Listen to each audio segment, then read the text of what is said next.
Assalamualaikum warahmatullahi wabarakatuh. Kami dari kelompok 11 Manajemen Strategi akan mepresentasikan rekomendasi strategis dan proyeksi kinerja Cafe Triple A dari yang sudah kami analisis. Sebelumnya perkenalkan, saya Arya Bagus Ramadan, 2024 10 12.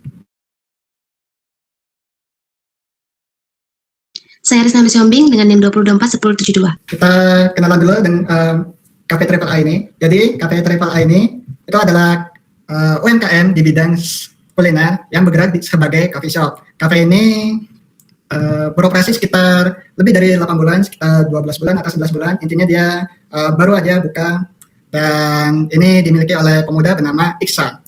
Lokasi Triple A ini strategis karena berada di dekat pemukiman dan terminal sehingga mudah dijangkau oleh pelanggan. Nah, target pasar Triple A ini adalah pelajar, mahasiswa, dan pekerja muda. Konsep yang diusung oleh Triple A ini menarik, yaitu mengusung rumah kedua, yang dimana Cafe Triple A ini ingin menciptakan suasana yang nyaman, memberikan pelayanan yang ramah, dan juga memasang harga yang terjangkau masalah yang dialami Cafe Triple A. Jadi kami mengidentifikasi ada 6 masalah yang dialami Cafe Triple A ini. Di antaranya persaingan yang ketat, karena kafe ini kan sudah banyak sekali, jadi menghasilkan daya saing yang kuat gitu, yang ketat. Lalu promosi digital yang belum maksimal. Emang Cafe Triple A ini emang sangat aktif dalam mempromosikan, tetapi hanya berfokus pada satu platform, yaitu Instagram. Jadi untuk TikTok dan juga Facebook, Twitter itu masih kurang. Apakah emang fokusnya ke Instagram aja atau mungkin karena TikToknya kurang rame, atau kami belum tahu jauh analisisnya. Lalu rendahnya brand awareness. Jadi yang datang ke kafe itu hanya pengunjung dari sekitar kafe yang kebetulan dekat pemukiman dan juga kerabat dekat dari owner. Lalu desain interior kurang menarik. Kami pernah berkunjung Triple A, itu memang kurang interiornya, tetapi untuk interior emang masih dalam rencana jangka panjang Cafe Triple A ini. Lalu sistem keuangan masih sederhana. Kami berkali menanyakan sistem keuangannya seperti apa, tetapi belum ada jawaban. Kami sampai mengasumsikan kalau sistem keuangan ini masih sederhana. Jadi kami berharap kalau sistem keuangan Triple A ini itu dapat dikelola dengan sistem yang baik dan terstruktur. Lalu jumlah pengunjung yang belum stabil ini emang umum ya, karena biasanya hanya malam saja yang ramai karena banyak pemuda yang keluar pada malam hari. Jadi kalau siang dan juga pagi itu sepi. Rekomendasi program yang dapat diimplementasikan. Jadi ini dari yang tadi, ini kayak program intinya, yaitu pertumbuhan intensif dan juga diferensiasi inti. Untuk selengkapnya akan dibahas oleh rekan saya, Yumna. Silakan Yumna. Selanjutnya kita masuk ke bagian implementasi rekomendasi. Nah, yang pertama itu ada pertumbuhan intensif atau intensif growth, yang dimana fokus utamanya itu supaya kita bisa memperbesar volume penjualan dari pasar yang sudah ada. Terus kita juga memaksimalkan potensi, lokasi, juga meningkatkan frekuensi kunjungan pelanggannya. Nah, ini dari nilai terbesar kita dari TAS itu dari strategi, yaitu harga sama target pasarnya itu kan sekitar 0,40. Sedangkan lokasi strategisnya itu 0,28, yang dimana dua-duanya tuh lumayan rendah gitu. Nah, jadi di sini implementasinya kita harus memprioritaskan harga, promosi sama trafficnya itu supaya bisa naik. Terus selanjutnya ada diferensiasi inti. Nah, yang di sini kita tekankan yaitu kualitas produknya, terus menunya itu harus inovatif, juga pengalaman pelayanan personalnya. Selanjutnya kita masuk ke rencana implementasi terperinci, yang dimana di sini kita masuk ke yang namanya penguatan operasional. Jadi tahap fondasi atau di tahun pertama, yang dimana Cafe Triple A itu harus mengimplementasikan ini, bertujuan untuk menyiapkan sistem sehingga strategi pertumbuhannya itu bisa berjalan dengan stabil. Yang pertama, yaitu ada digitalisasi sistem keuangan atau POS. Nah, di sini itu untuk mengatasi beberapa resiko dari langkah-langkah sebelumnya, di mana sistem keuangan dari si Cafe Triple A ini kan masih belum terdigitalisasi. Nah, jadi kita di tahun pertama ini harus membuat setidaknya Cafe Triple A ini harus bisa mengimplementasi hal tersebut. Terus kayak misal Cafe Triple A ini harus bisa membuat aplikasi POS yang dimana nanti mencatat transaksi keuangannya atau hariannya itu secara otomatis. Nah, ini kan nanti akan berdampak juga kepada Cafe Triple A-nya itu misal ke efisiensi waktunya, terus dia juga bisa mengendalikan biayanya lebih terpresisi.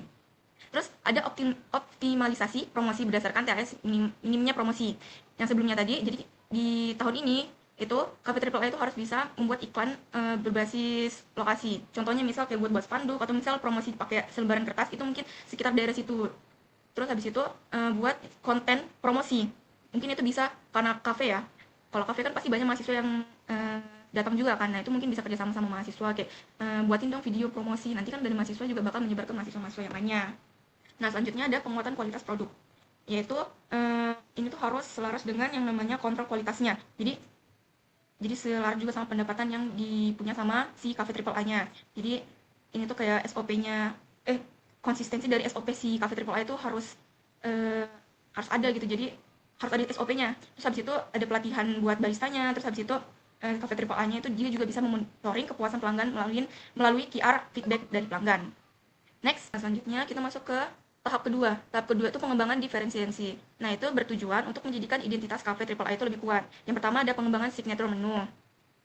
Nah, di sini itu yang namanya diferensiasi kan itu buat kekuatan jangka panjangnya. Jadi, kalau bisa si Cafe Triple A ini dia setiap beberapa bulan mungkin bisa menyediakan beberapa menu-menu baru. Terus kalau desain kopinya itu kalau bisa juga ada ciri khas dari si Triple A-nya. Jadi nggak polosan kayak plastik tok. Jadi mungkin dikasih stiker Triple A atau mungkin bisa desain langsung dari ownernya mau bentukan Triple A seperti apa. Jadi di sini tuh dia menonjolkan bagaimana signature itu sebagai icon kafenya. Nah, ini kan nanti juga bakal berdampak ke kafenya tuh kayak kenaikan penjualan minumannya itu juga pasti bakal naik karena dari kemasannya yang sudah menarik. Terus habis itu yang kedua ada peningkatan pengalaman pelanggan. Yang dimana kan yang tadi sebelumnya Arya bilang kalau di Cafe Triple A itu memang masih kurang untuk desain interiornya. Jadi itu mungkin bisa ditekankan di tahun kedua kayak pencahayaannya, terus area-area fotonya, tempat duduknya mungkin bisa ditambah seperti itu. Ketiga itu penguatan kualitas produk. Yang dimana nanti Triple A itu nanti akan menguatkan produk-produk mana nih yang paling best seller yang mereka punya itu nanti bakal pokoknya ditekankan dari segi kualitasnya. Terus yang ketiga itu ekspansi dan konsolidasi tahun ketiga.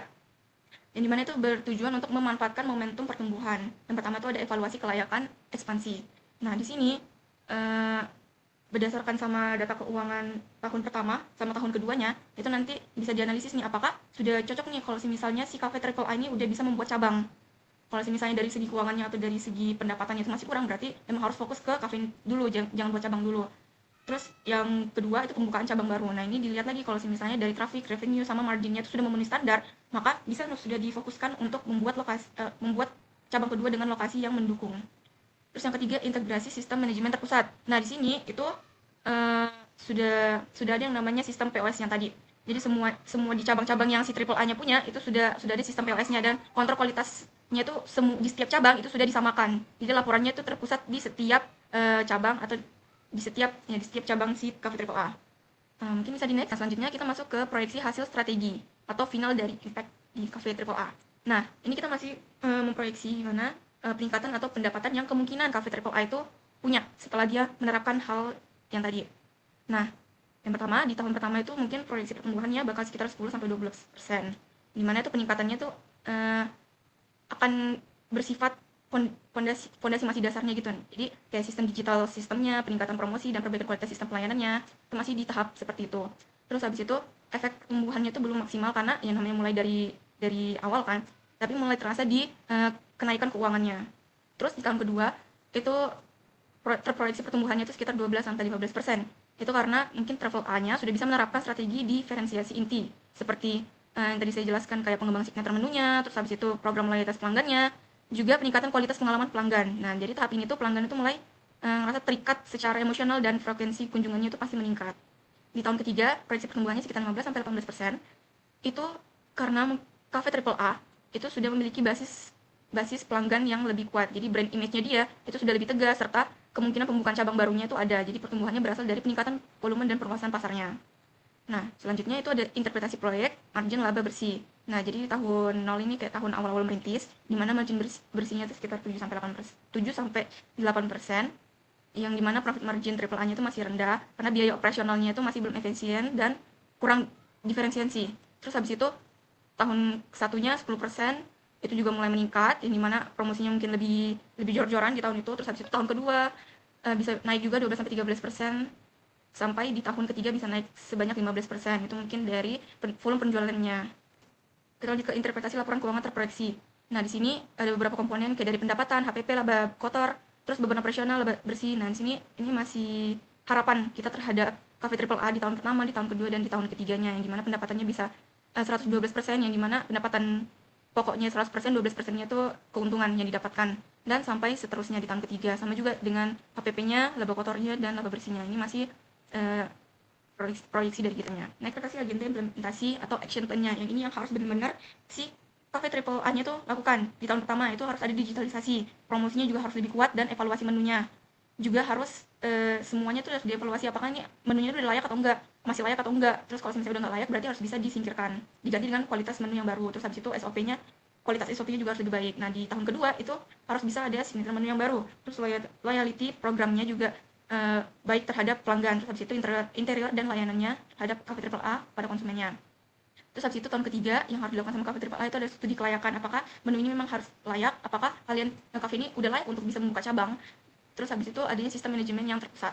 Ini untuk interpretasi agenda implementasi terhadap Cafe Triple A.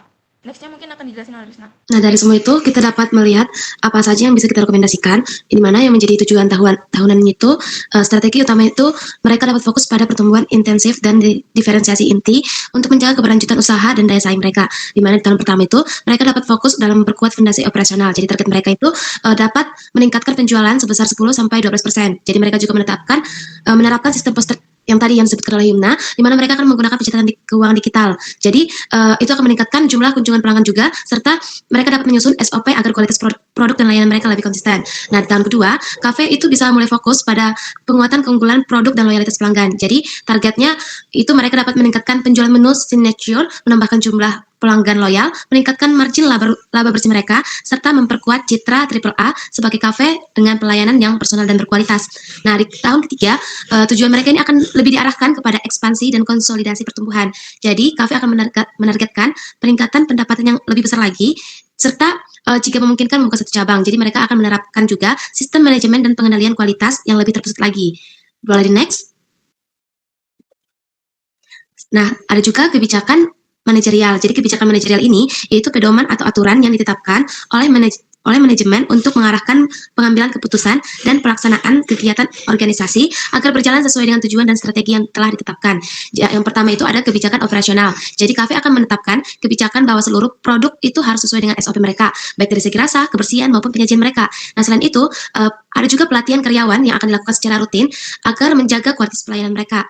Nah, ada juga kebijakan pemasaran di mana mereka akan memanfaatkan media sosial seperti Instagram, TikTok atau media sosial lainnya yang menjadi promosi utama mereka. Nah, konten promosi mereka ini akan difokuskan kepada menu signature mereka, suasana kafe, dan program promo kafe mereka, sehingga anggaran promosi itu dapat disesuaikan dengan target pertumbuhan usaha mereka.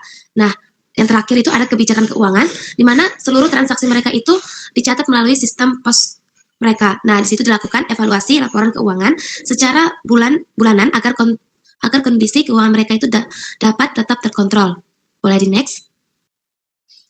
Nah, yang terakhir, di mana adanya rekomendasi prosedur tinjauan dan evaluasi strategi, di mana ini merupakan proses penilaian secara berkala terhadap pelaksanaan dan hasil strategi untuk memastikan kesesuaian dengan tujuan yang telah ditetapkan, serta berdasarkan perbaikan dan penyesuaian strategi, di mana ini adanya evaluasi operasional. Ini dilakukan secara bulanan agar dapat melihat sejauh mana perkembangan penjualan mereka dan sejauh mana jumlah kunjungan pelanggan mereka setiap bulan, serta bagaimana sih peningkatan penerapan SOP mereka. Jadi evaluasi ini sangat membantu kafe untuk lebih konsisten dalam kualitas produk dan pelayanan. Nah, yang kedua ada evaluasi keuangan, di mana mereka secara triwulan atau per bulan dapat melakukan peninjauan laba rugi dan arus kas serta pengendalian biaya operasional. Nah, yang ketiga itu ada evaluasi pemasaran SDM, di mana mereka akan melakukan penilaian efektivitas promosi penjualan, menu signature, serta kinerja dan evaluasi kepuasan karyawan. Nah, dan yang terakhir yaitu evaluasi strategi tahunan, di mana ini memiliki tujuan untuk menyelesaikan strategi dengan kondisi pasar dan pesaing terus berkembang. Next. Mungkin sampai di sini dari penjelasan kami dan pemaparan yang sudah kami teliti dari kelompok kami mengucapkan terima kasih.